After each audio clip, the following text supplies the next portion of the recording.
weekly haircut now, so I'm good You're looking fresh. always. All right. Hello, everybody. Welcome. Today's topic is it's called they keys. Crap. Whatever. The keys to making more money. That's what I was supposed to say. But welcome, everybody. I appreciate you guys showing up to this live stream. We're going live now on YouTube, TikTok, Facebook, LinkedIn. Let us know where you're at in the world. I'm going to share this out Shit. to everybody. Are we live on Instagram right now? Yeah, I just clicked the button, so now we're live on the gram. Your Instagram always pops off. So what's up, everybody on Instagram? Awesome. Leave us some comments. Let us know what's going on out there in the world, so we can spread the message. Hey, YouTube algorithm, share this video with people that want to make more money. Right? That's what it's all about. So we got some cool questions. We got some topics that we're going to go after. But before we get into that, we'll just kind of have a brain dump. Me and Gina are always working. We're always trying to grow this Credit Leverage X thing. So if you're interested in getting funding, fixing your credit, becoming a better investor, finding your financial excellence, check out creditleveragex.com. But we're almost done with March, man. This has been crazy. You got any thoughts before we hop into questions, Just it's just like such a massive a mountain to climb, right? But it's just like but it's so worth every second, every moment, and it's like being able to change people's lives and give them a second chance is just crazy to me that it's not being done every single day. But we are doing it. We're here. We're able to do it now. I feel like more and more people that are giving us testimonies and talking to us and tell us all the good work that we're doing. And I really feel good about our team, which is what's most important. And I feel strong as a team, and I feel like we're growing a really good team. And I can't wait to see the next phase of this company and how we're going to be able to massively take action and change people's lives and do it every single day and have the value, the reputation, and the courage to take action and then go out there and really show everybody. And March is just this quarter.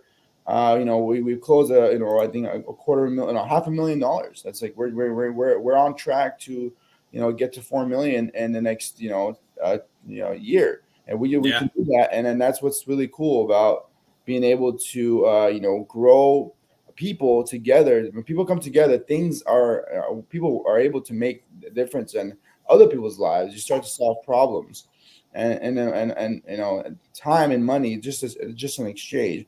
You can spend all your lifetime trying to become rich, or you can learn how to do it. Yeah. What is that? There's that one sentence. It's like, if you give yourself 3 days to clean your house, it'll take 3 days. If you give yourself 3 hours, it'll be done in 3 hours, right? So we're trying to get rich in like 3 hours right now. So we don't want to take any time. My time is limited. Like that. Yeah, I got exactly. Less time. I don't have time. I don't have time. Right. And my time is like no time. Yesterday. Yeah. Negative time. It should have happened already. Why hasn't it happened yet? So that's the perspective that people that are listening in need to think about, right? Start thinking about what your time is. How much is your time valuable? How valuable are you? And how much value can you have in the limited amount of time? Exactly. What is your true potential? And that's really what we're going to get into, I think, is what is your true potential and how can you get there? Every one of us has that feeling. We can do so much more, but we're not. Right. And we're not. I hope everybody has that feeling. And I hope, and those people that don't have that feeling, go back inside and find it. Yeah. Go back inside and find that dog in you, right? That's how. and it might not be about other people, but it has to be about people. If you don't have that internally to you, that you don't care about other people and you just care about yourself, then you got something else going on, and you can work on that, right? And you got to care about other people. So and that's really what nobody, no mountain, no empire is ever built without people. empires are built. Were never built around people. Roman Empire was not built in one day. It took a lot of people, a lot of minds, a lot of ideas, a lot of strong men that sacrificed their lives and fought for what we stand for and then we believe in. And that's literally what happened. And the same here. We're fighting the battle. Like we're in war. We're in constant war. This is war. This is, and if you want to, you want to relate this to life and death. Yeah, it's life and death. I know, man. And what's crazy is one day people will look back and be like, hey, those motherfuckers knew what they were doing when we were just making it up and we went the whole time. I feel like most days I feel like I know what the fuck I'm doing, but not all the time. Yeah. Generals in battle, bro. We have our mission, like our North Star, and everything else. We're basically finding the right people and putting the right things into play. But let's get into these questions, man. I think we're killing it. I like having topics. So the first one though is what are the keys to making more money, right? Everybody wants to make more money. I made a little tiny TikTok on this and it blew up. So I figured maybe we could do a little more of a deep dive on it. But what do you think are the keys to making more money, Gino? I mean, shit. There's a very, very, there's a very small percentage, I would say, keys, like, or secrets, right? Yeah. The secrets, I think, first of all, I want to say that, really, there's not really any secret. Because it's because it's hard work, right? Yeah. There you have to work hard, okay, but you have to have a vision. Right. You have to have a vision of what you're trying to accomplish. If you just want to make money and you don't want to think about it, go get a job, right? Mm-hmm. If you want to just make money and you're okay with the lifestyle that you have and you don't want more, and if for any reason you're just you don't want more, you're happy, then stay where you are. Don't change your environment. Just don't change. But if you really want to do something else, and if you feel like you deserve more, if you feel like your company or whoever else you're working for is not giving you that, and that you need that fulfillment, but also the money is tight, so then you need to start thinking about how do you make more money. And I think the small secret is having that vision, right? That goal, the idea that you deserve more, that you should get more, and then once you see that. The keys are to be able to start taking action step by step, one by one towards that goal, right? Every single day, one step closer towards that goal. And you just do that towards the vision. The vision, now you got to create the plan. Once you have the plan, then you got to take actions towards that plan. And the plan, sometimes I don't have a plan. I just see the vision and I'm just going. Yeah. And I'm not thinking about what's the plan and how I'm going to get there and which rocks I'm going to climb or how I'm going to jump and what I got to do to get there. I'm just doing it and I'm taking action every single day, more and more massive action. And I want you to see the same thing. That's the key. The key is to take action and see the vision. You might not have the plan. You might not know how to do that. Nobody that thought about the plan had a plan. They started it and they just did it. So just don't worry about the plan. You'll figure out the plan as you move towards it. Right. I mean, I've always been really good at making money. Keeping it has been another story, but making money is like one of my strengths. I can basically like flex a muscle and I'll just have money fall out of the fucking thin air. Like, I don't know. But making money, the key things that I would say is, discipline. You got to be in the right boat. That's like the newest thing. It's like, because there's some boats that it doesn't matter how hard you row, you're never going to get rich, right? You're not. You have to make sure that you are using your limited amount of money making hours to be doing the right things, right? Because there's certain ways that you're going to be, working. You're working so hard and you're not actually making any money, right? So you have to make sure, but once you do find those few things, like once you have complete control, right, over how much money you can make, then it's basically time to do that and work it as hard as you can and then create a system, right? I mean, I think there's multiple ways where people need to learn how to make more leverage and have more leverage and also have systems that make them money. And then they just need to learn how to crank up the volume, right? That's how you really make money, is like you build a system that makes you money and then you just push that thing all as hard as you can.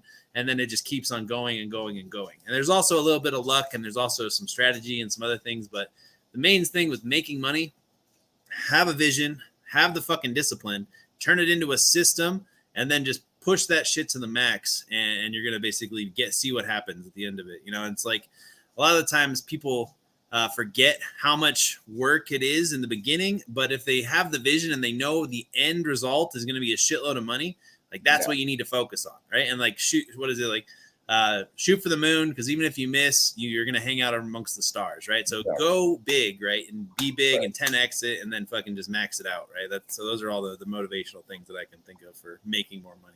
Yeah, and those are keys. Those are key to making more money, definitely, and add value. You know what I mean? Like, absolutely, yeah. Bring bad value to the market. Like, see what the market. The market is going to tell you what it wants.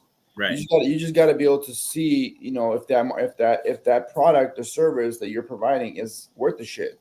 If somebody gives a crap about it. I believe that there's certain markets that are better than other markets. And I think that you just got to, like Robert said, be in the right vehicle. And think about which vehicle you're in, right? Mm-hmm. Is that vehicle? Are you in a Honda Civic or are you in a Ferrari? Right. Are you driving in a Rolls Royce, even though it's nice looking, but it doesn't really go that fast, Are you in a McLaren, right? Flying. Are you in a jet? And even better, are you in a jet? Because I want to be in the jet, right? Because that's going to get you where you need to go. I want to get in the jet. I want to go to the jet, right? I don't want to be in a Honda or a Prius or even a Rolls Royce if I'm trying to get somewhere fast, right? I don't want to scratch. I don't want to mess up the cars, and I want to be in a car I don't give a crap about. In this case, a jet, flying somewhere, as fast as possible. Getting there, I want to get to the destination. But to get to the destination, it requires that keys, and those keys are valuable. And I think that's where. You got to see where you are and look around you. If you're in the right vehicle, then keep going. But if you're not, maybe you need to jump and go to the right ship. Yeah. Yeah. I keep thinking about that boat that hit the Baltimore Bridge. Did you see that? Mm-hmm. That's the wrong vehicle, right? That's the wrong boat to be in. Oh my God. I saw that That's so wild, dude. What is happening into the world? I saw that last night. My heart goes out to those people that were on that freaking. The bridge, right? Bridge. If that time that shit hit, man, fuck. Hopefully nobody got killed, but at the end of the day, that was terrifying. Can you imagine just flying, and then next thing you know, the bridge is falling apart below you, and you're like flying, like, oh my God. It was wild. If you watch the video, like the power on the boat went out, and then it came back on, and then went out again, and then they rammed into the bridge, and the whole bridge just collapsed. And it's just like, bro, don't we live in America? Like, why don't we have flying cars yet? Like, this is a good time to get that going. Cars can fly. What kind of engineering? What kind of, like, that's ridiculous. That should not have happened. Like that, a boat hits a major bridge. There should be some form of protection towards make sure that bridge does not fall. So again, engineering, right? Now it's back to those engineering concepts, and that's what I'm saying. Like, it all comes down, like, when you have engineers that don't care about their job, that are not going to be doing the work, that are not inspired to do the work. What do you think is going to happen? Yeah, following processes and doing everything correctly. It's just a piece of paper, right? At the end of the day, they have to care. So I think that's you got to care about. There's another key is care about what you're doing, care about helping other people or making money. You have to care about making money. You got to love money to want money. I'm not saying you have to love it like sleep with it. I'm saying, like, love it like you need it. Like, you need it's oxygen to do the life. Like, if you want to travel the world, you want to enjoy specific things in life, you need to get the money. Right. Okay. And once you have the money, once you get the money, then you can make your money work for you. Okay. Yeah. But you got to get the money. So that means you got to either work and be on a fast vehicle that's going to get you there, or you got to, you got to hit the lottery or something, or you got to do some kind of like sketchy shit. And I'm sure people have done that, and then they get caught. So I would stay away from those things. I would try to stay in the white zone, where the white lane. Stay white. You can be a little gray, but stay white. The goal is to stay white and follow that path, and get something that, work on something that on a company or a group that you believe in that's going to make you a lot of money. But if you're not in the right boat, you're not flying, you're not doing the right things, you're never going to get to the money. And then you have to work for the money. So when you work, it's going to take you years to save that money. So now you're like, well, people are working every single day, Robert. They're saving money. That's what they're doing because they can't get the money. So the fact that they have to work for their money is already a delay. It's a delay. You're delayed from getting the money. So get the money, then worry about what to do with it. Right. Get the money. And the issue is people are working for their money, and that's where it's taking them. They're never going to be rich because they're working for their money. That's another thing. The key to making more money is ask yourself, like, honestly, like, is this ever going to make me any money? Like, am I ever going to get ahead? Like, it's pretty fucked up, but most people in America just get a job just to survive, right? It's literally a survival mechanism. It's like if they didn't have all these bills, they'd probably be doing nothing, but they're doing the bare minimum. And so you have to ask yourself at the end of the day, like, is this literally going to actually make me money, or am I just making enough money to survive, right? And if it's not actually making you money, you got to find another boat, hopefully not that boat, but you know what I mean? It's like, that's the goal. All right, let's go to the next one.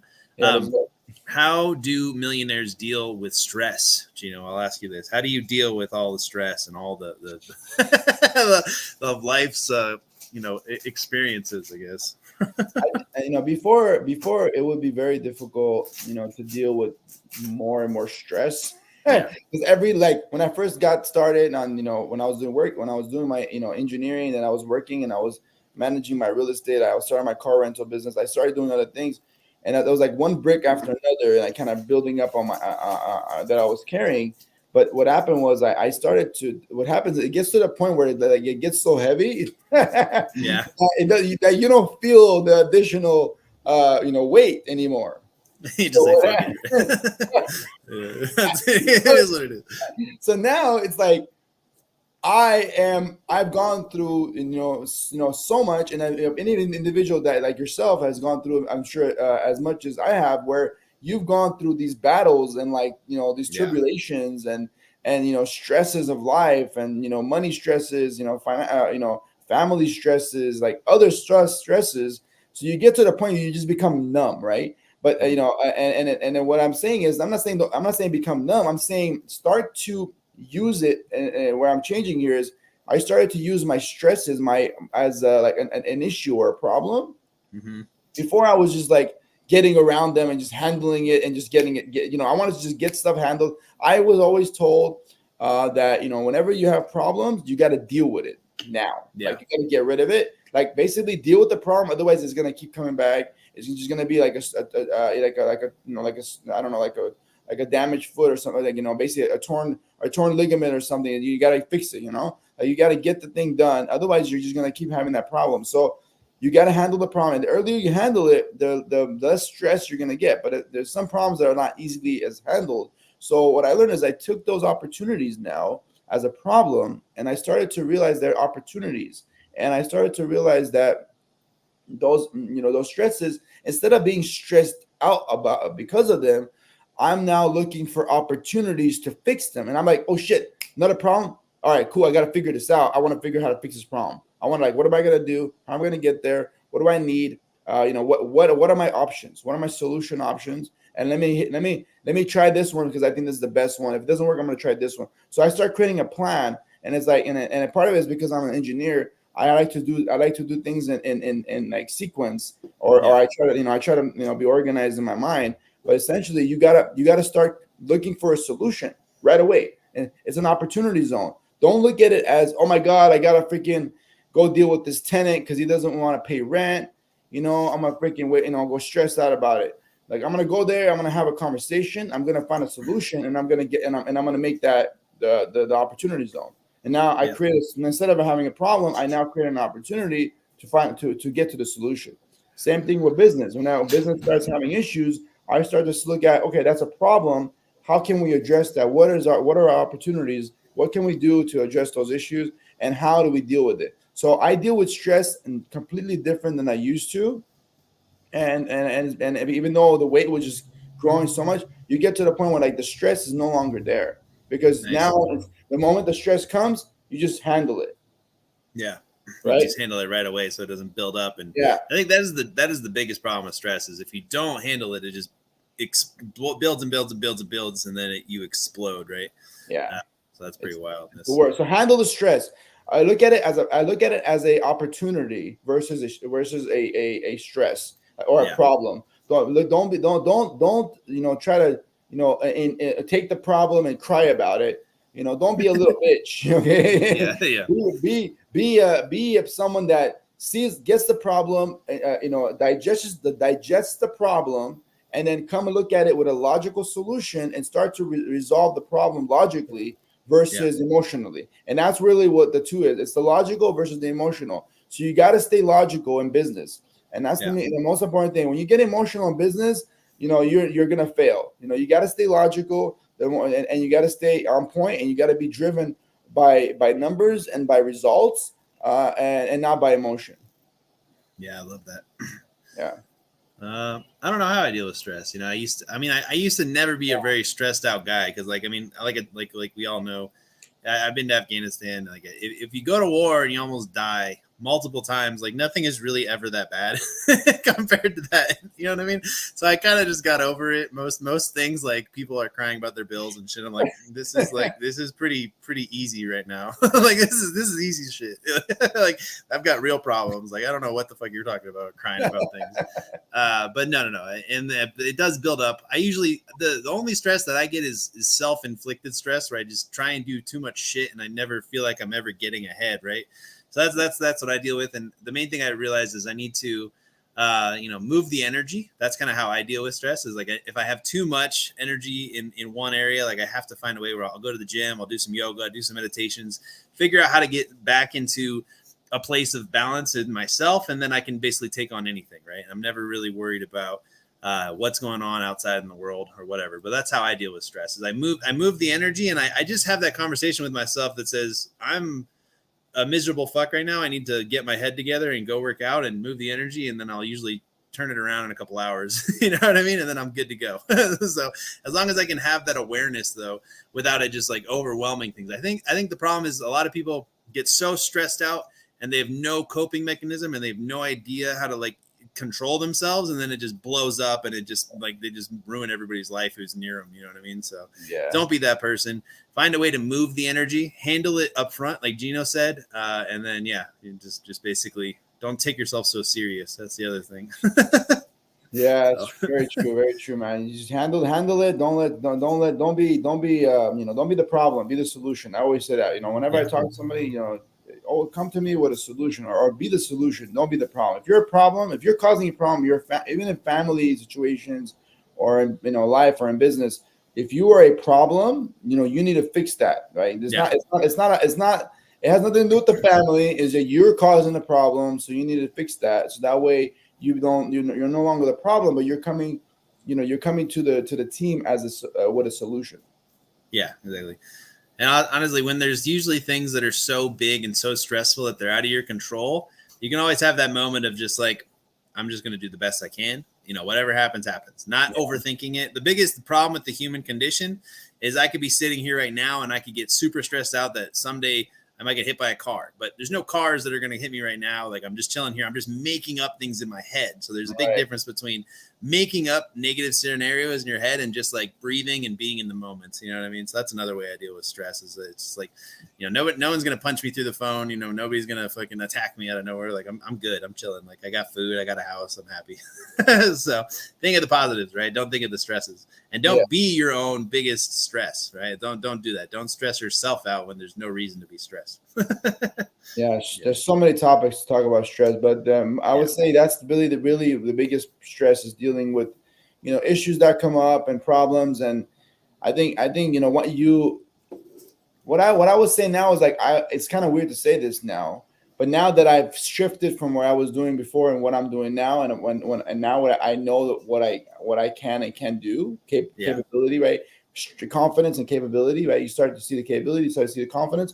You start to realize the more problems you have, the more money you make. So the more problems, I want more problems. Right.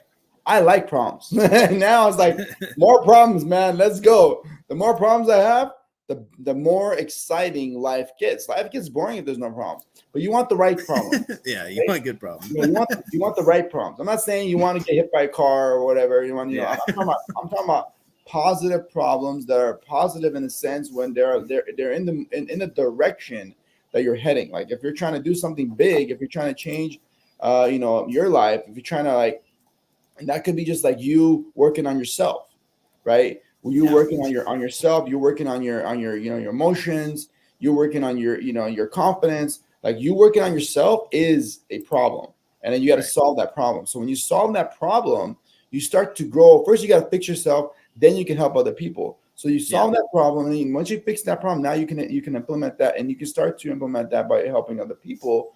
And now you're a problem solver. And you know, any problem comes your way, you just solve these problems. And when it comes to business and money, it's like more problems in business means more money. So the more problems we have in business, we need, unless we're getting sued, like otherwise, like the problems you're having in the business are actually good. So don't look at problems as a negative.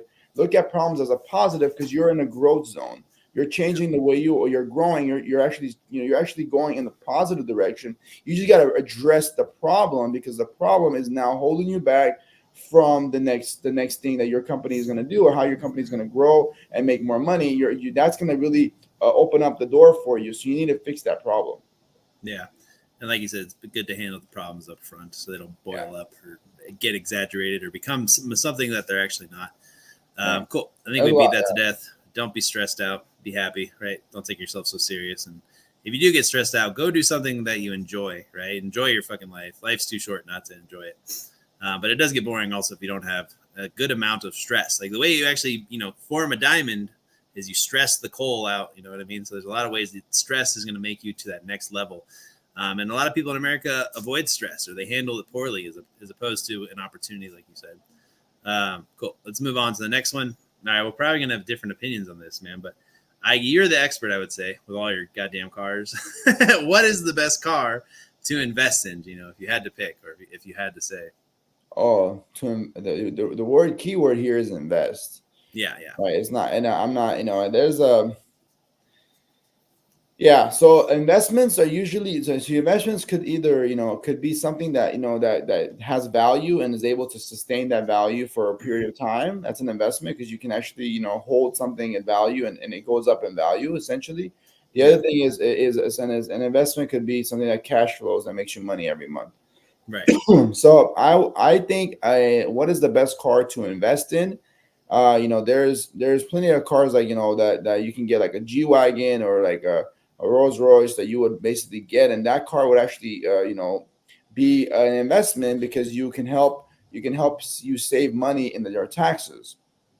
That's over $200,000 savings in a year. Now, now you say, is there another car that I can get that cash flows enough money to make $200,000 a year? I don't know any car that makes you $200,000 in a year. Yeah.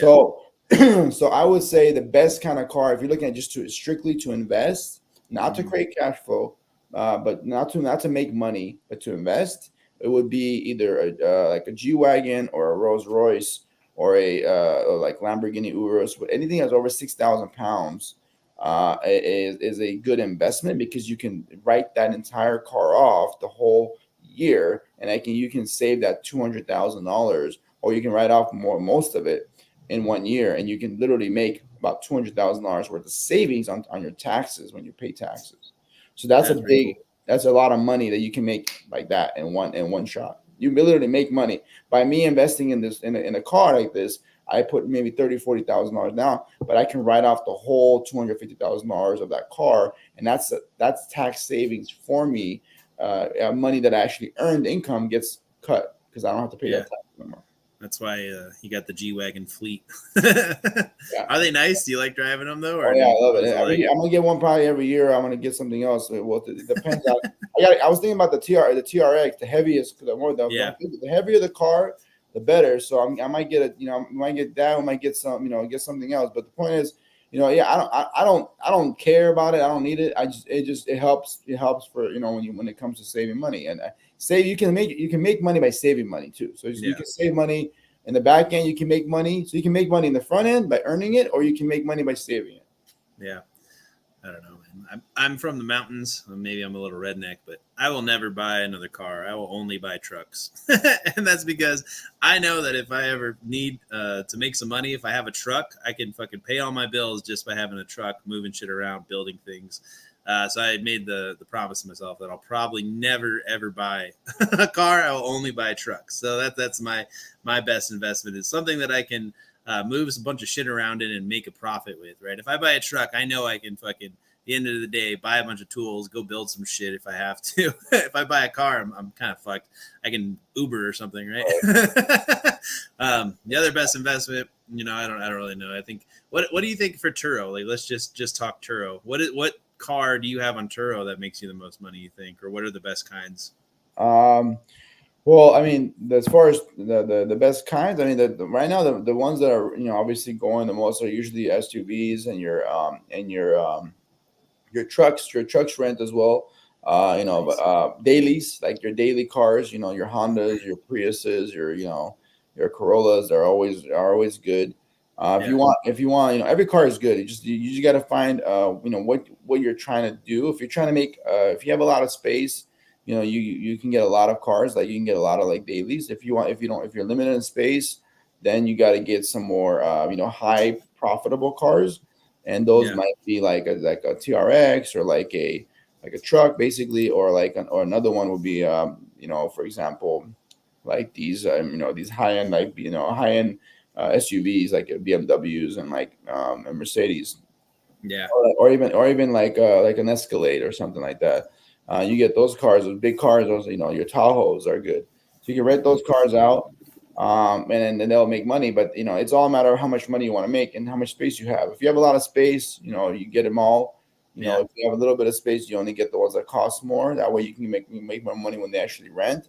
But if you want to just make sure that the car gets built, covered every time, they're all going to usually cover the car, but you may or may not make profits depending on how desirable your car is. Obviously, if you have a Corvette or you have one of these high-end cars, these ones are more attractive. They're going to get rented more, but then also they're more likely to get damaged and they're more likely to get totaled. So then like you have that, you have that trade-off. So you can get a bunch of rentals, but your car might go to shit.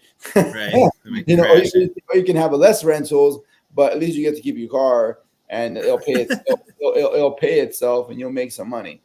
So you gotta have that trade-off. I like to do both because I like to make my quick money and then boom, that car is gone. Screw it, moving on. And I used all my shells on. When you have your Corvettes, it's like shells. Then you boom, boom, boom, they're gone. You shoot your shells, you're gone. Then you got to go to the next ones, the SUVs, and then the one that keep you alive. It's like the lifeboat or your dailies.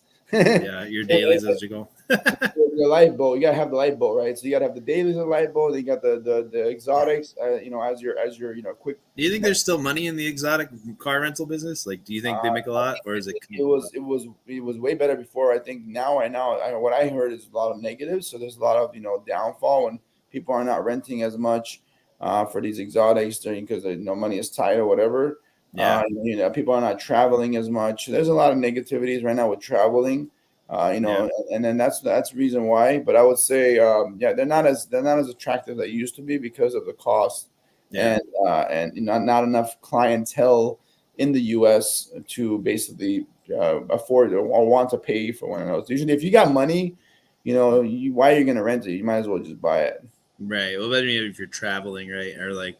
I mean, the only reason I can think of people really renting the exotics is to like make social media content or be fancy, like traveling or something like that. Exactly. Like if I wanted to make social media content, like I wanted to rent some cars, I think that, I would rent, something like that I wouldn't buy, for example, right? Right.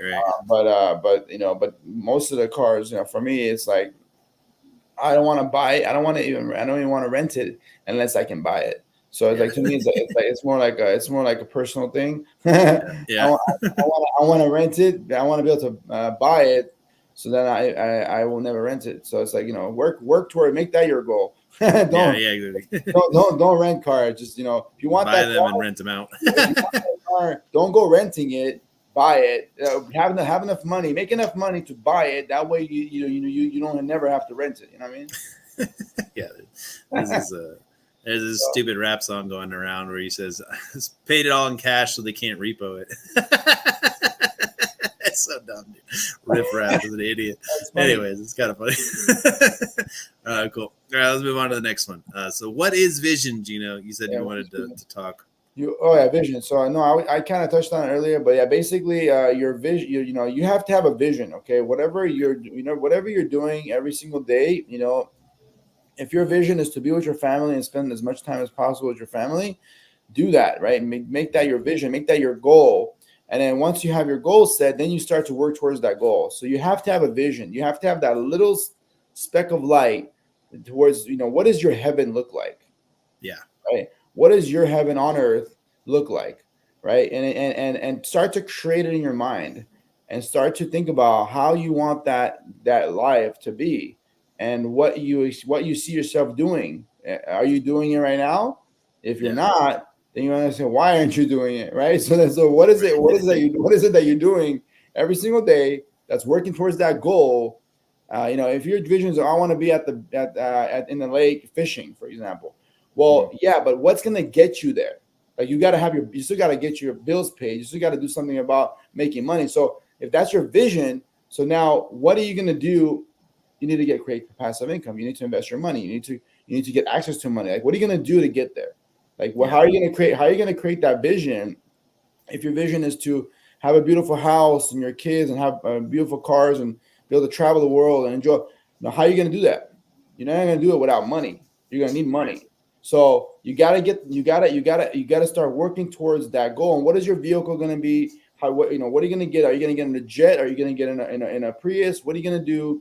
How are you going to get there? Start working towards your goal every single day. And that's how you start to have your vision. You see the vision and you work towards it and you try to build the best possible plan to get there. Right. And nobody knows, nobody knows the best possible plan, the best route. Everybody's route is different.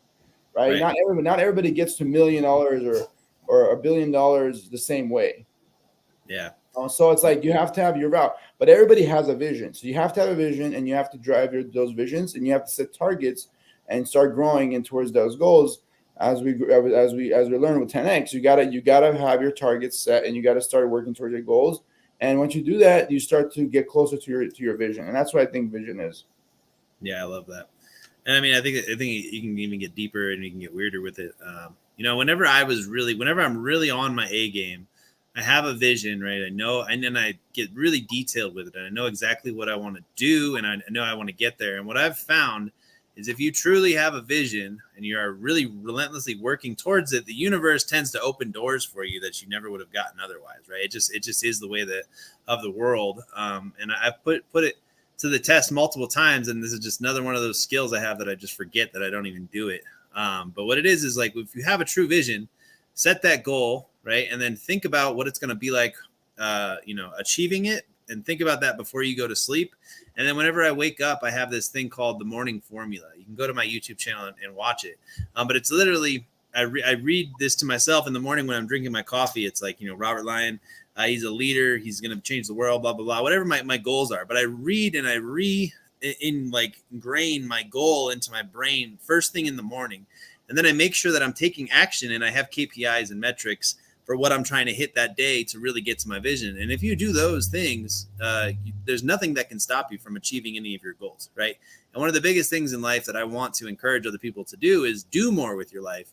Go big, change the world. It's the crazy ones that actually think they can change the world that actually do it, right? That's like a butchering of Steve Jobs' quote. But vision is so important. And if you have no vision, you really need to get your personal development hat on, or you need to listen to more of our YouTube videos or something, right? That's what it is. So make sure you have a vision. And then the other thing that I had an epiphany yesterday, but as business owners, right, we need to have a vision as well, because it's like, if we just say, okay, we want to make, $14 million this year. Okay. But why? Oh, that's a good point. Why do we want to do this? How is the business going to serve us so that, number one, we don't burn out, but also number two, that it can be what we want it to be, right? Like you were talking about, like we could just be fishing, right? But then you're not going to be very happy fishing if all your debts are due and your wife's divorcing you and blah, blah, blah. So you want to have the vision where I want to make a business that makes $14 million a year so I can have more of my time back and I can be fishing and hanging out with my family, right? So having the vision for your business and knowing why you're doing what you do and then optimizing it so that it's what you want, that's really powerful. And I think that's really good. So yeah, I think that's very powerful, and I think that's important to know that. I think everybody's vision is, has their own, like, their own vision. And I think everybody has to have, their own goals, and I think everybody's goals and visions should be accomplished in their lifetime. They have this lifetime. They have a limited amount of time, and it's their duty to do so. Yeah. You have to do it.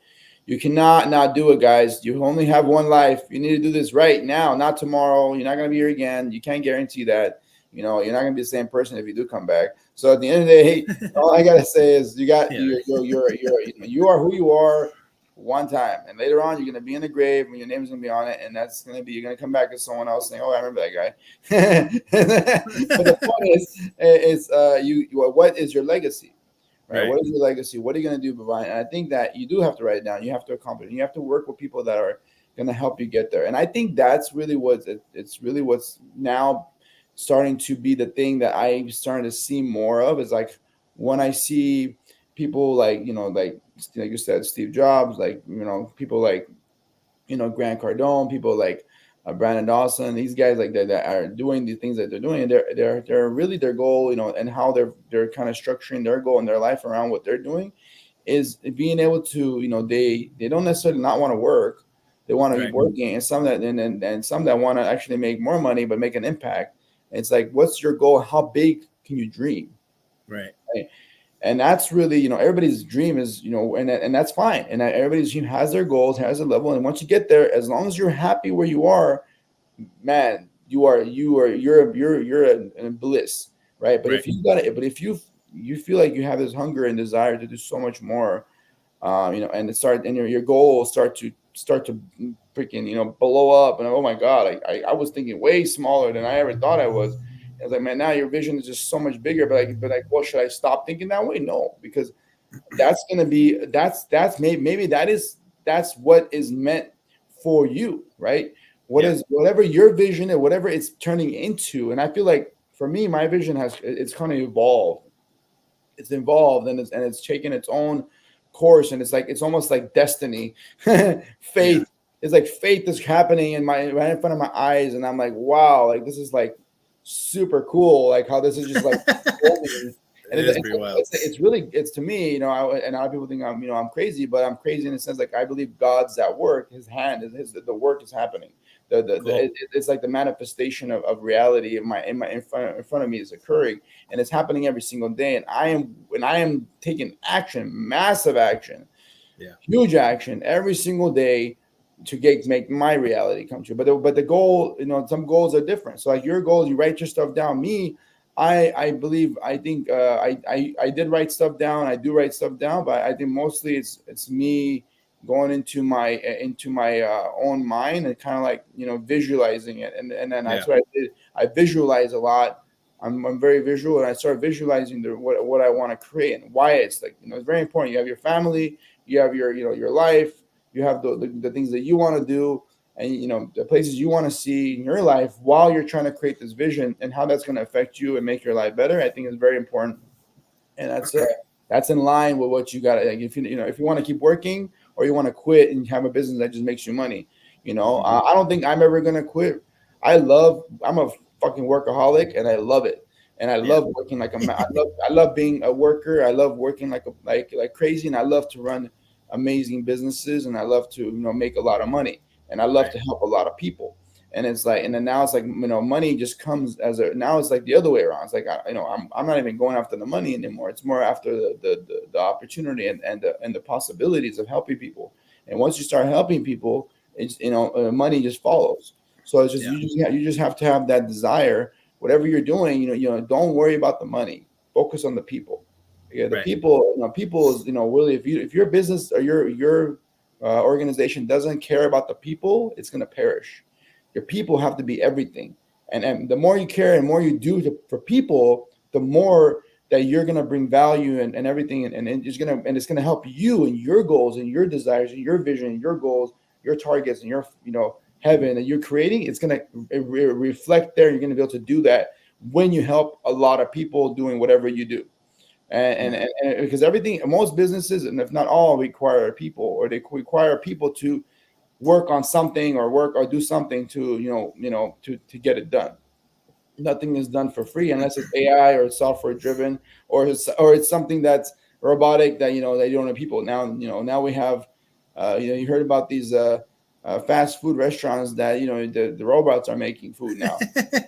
I saw that on the news. That's kind of cool. So it's like soon robot burgers. Soon your industry is gonna get destroyed, and they don't need you no more. Yeah. So what are you gonna do? Right? So it kind of goes into our next question. I think that's how do millionaires take massive action? Yeah, Robert. So how would you describe that? Like how would millionaires take massive action? Yeah, to make their dreams or visions come true? Well, I always think of at least for us, like we were talking about, like we're the general of the army, right? So we basically point in a direction and we say, hey, let's go kill those bad guys over there, right? So I think of leverage whenever I think of the correct answer to this question, and it goes back to what you were just talking about, where it's being in the right boat, having the right people, doing the right actions, and really trying to push themselves to hit very high levels of what's the word I'm looking for, of achievement. It's like it's like their standards, right? They have to have very high standards, right? So if you know the direction that you're going, this was a really cool thing that I had yesterday. So do you know what Gary Vee's big goal is? No. Okay, he wants to buy the New York Jets, right? So everybody knows the Gary Vee's stupid big goal, right? So what the speaker said is, does your team know your big North Star, your big audacious goal, right?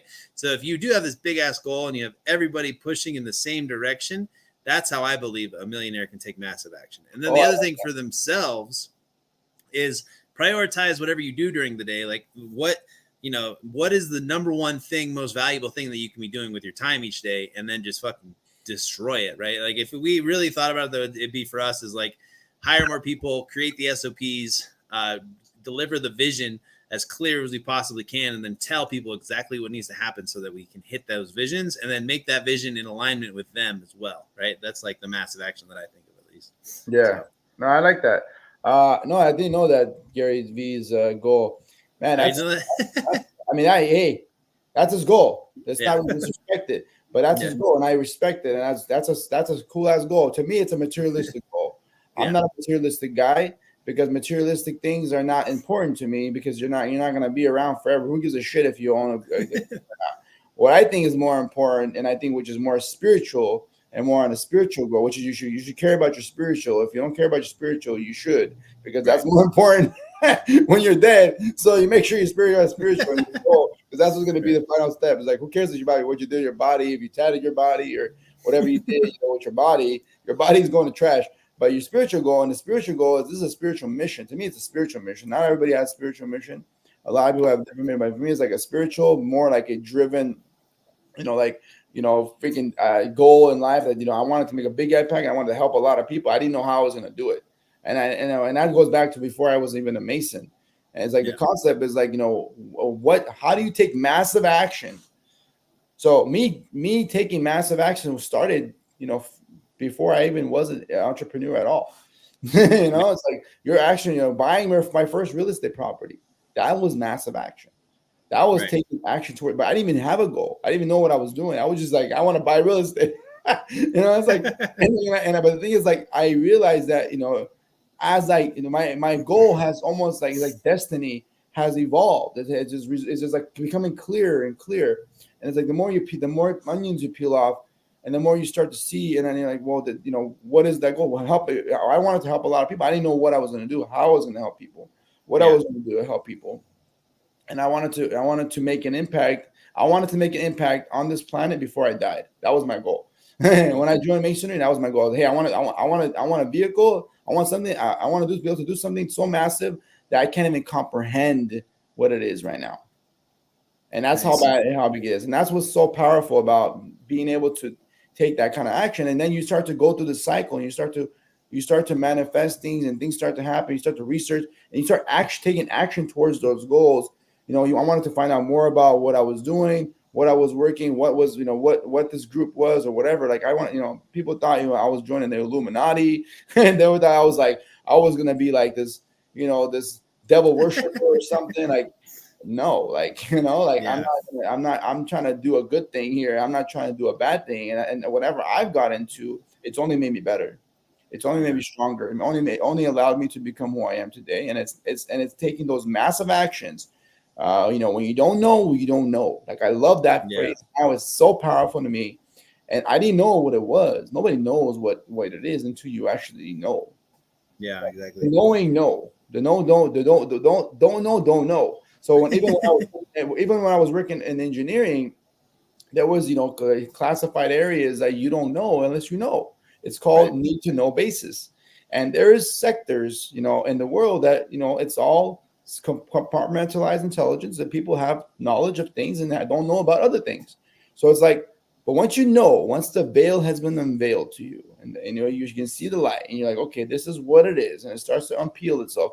You start to see it, and you start to drive all in to that same idea, and then you're like, this is it. I got it. This is it. I got to go towards this, and then you start to drive towards it, and that's what I think happens with millionaires, that they start to see their reality or their actual goals start to unfold in front of them, And the moment millionaires start to see those goals unfold, even though they might be millionaires already, but they want more. They're hungry. They want to be able to create a bigger impact, or they want to do something more powerful versus just making money, because they already got money. Because you said, how do millionaires take? If it's a regular person, they want to become millionaires, then that's their goal, and that's what they're going to go after. They're going after the money, but that's why they're not millionaires, because they're going after the money. They need to go after the goal and the vision. And once they have the goal and the vision, then money just comes. Money will come to you. And I think that's another thing that was told to me in the past. I don't know, I've heard this many from engineers and people that used to work in Boeing, and it was called Hughes Aircraft. A lot of these guys are baby boomers. They all believed in real estate, and that's why I got into real estate. And it was all about real estate. Like, don't trust the company; they're not going to take care of you. This and that, all this. And I'm like, oh man, I just got here. Like, I got to figure out my own path. Yeah. So then, like, this is the job ended up being the best thing that happened to me was unstable. So when you're working in an industry that's unstable, it forces you to kind of like find some stable, stable income. It forces you to start to grow or build something separate versus your job. But I was smart enough to do that. Not everybody did that. Now, not everybody, felt unstable like me. You have to feel unstable. And I was always about, I want stability, security. I want to make money, and I want to I want to know what's going to happen in the next 5-10 years, because I want predictability. The way you get predictability, guys, and I read it in a book recently, and it basically hit me, right? Like a truck, boom. I'm like, whoa. Predictability is massive fucking action. Like literally you want to predict your fucking future, you got to take massive action. Buy that house, buy that business, invest in this course, spend money on yourself. Like that thing that you wanted to do that you weren't sure if you should spend money on, go fucking buy it. Yeah. Because that thing is the reason why you're not getting to the next level. You're not getting that breakthrough. You got to take massive action. And even if it comes out that thing wasn't it, it's the thing that's going to get you to the next thing. That's a stepping stone. Right? It's not that thing. It's just, that's a process. You got to take massive action. It's either time. You can either spend time figuring it out on your own, or you can take massive action to learn fast from the experts and try to take that information and try to make it your own, or to try to implement it and grow, versus you trying to figure it out on your own with no guidance, no coaching, or no mentors. So and that's what and massive action. Those people are actually millionaires are there. They put a lot of money and time in their education. They've gone through obstacles and tribulations. They've worked, maybe a job or two. They've done, they've done, the military, or they've gone through some kind of training or boot camp, like I have with masonry and you did with military. They've gone through some kind of boot camp or process, or molding of themselves and getting them better and becoming more disciplined. They've done the work. They're still doing the work, and they're going to continue to do the work. Are you doing the work? And that's why it's like, back to what I'm saying, massive action is the only predictable way to determine your future. And that came from the 10X rule from Grant Cardone. He said that shit, and I was like, boom, that shit fucking hit me. Like, I was like, yes, that is true. that is very true. and it's like, because I was already doing it. And when I was doing, when you're doing it, you're seeing that your actions speak louder than words. So you do it, you take the action, and those actions, you put the work in. It might be a pain in the ass, and you hate doing it. But again, it's that thing that you said to me, you taught me as well. It's like, eat the frog, right? Eat that frog in the morning. Eat your frog in the morning, because that thing is going to be the thing that's going to fucking hurt you, man, later on. It's going to make you, it's like, fuck, that one thing, man, it's going to be like a little button somewhere or something that's going to, it's like that one thing, but that's what it takes. It takes massive action to be predictable. Work extra hard. Be the best. Work 10 times harder than anybody else. Don't sleep at night. I go to sleep at 2 a.m. every night, and I'll still get up and I'll do shit, and I'll take care of my family and everybody else. I'll still do what I gotta do. If I want to get on a coaching call, I'll get on that coaching call. If I have to get on day trading, I want to do some training, I'll do that. I'm gonna do what I want to do, regardless. You just, are you doing it? Oh, you're not sleeping enough. I don't give a shit. I want to sleep all night. I drove to Arizona with no sleep. Yeah. I drove to Arizona and went to Grant Cardone's event and stayed up the entire time, educating myself, and then at the end crashing and waking up the next morning and doing it again. Right. Like, who's gonna do that? You tell me. Are you gonna fly to Miami to go get a training with some experts? I am. Are you? Right? Do you go meet your marketer in another country or another state to go figure out this guy, has some value or not? Are you? I am. Like, what are you gonna do? Like, what are you doing that's taking that level to the next level? What are you doing? What are you not doing to take that fucking thing going to the next level? I'm gonna educate everybody about this, because this is it. This is, more, not enough people are talking about this, even though they may, even I even feel it in the 10X community. Some of the guys, I feel like they went to the program, but they didn't really get it. It's like you gotta have that. Just reading the book doesn't mean anything. I think you have to really experience it. Then when you start seeing it, you start to really value it. So that's what I think, Robert. That's what massive action is. It's predictability. And predicting your future is you taking action. I love it, man. Well, we got one more question from Insight to Live, but I'm basically just going to tell you, like, he got a corporation set up and he needs to figure out the gap funding. You got to set up your business correctly. You got to join Credit Leverage X so we can help you set it up, get you business credit cards, get you access to money from the bank so you can keep your business afloat, and not even just keep it afloat, but actually have the capital to scale and have the capital to get to the next level. But everybody out there, I hope you guys enjoyed this. We spit some fire. Check out creditleveragex.com. Send us a message. Send us a DM. If you have any questions, we'll be able to help you out from there. Let's keep spreading the word. Have a good Easter, everybody. And then we'll talk to you guys next week. All right. Peace.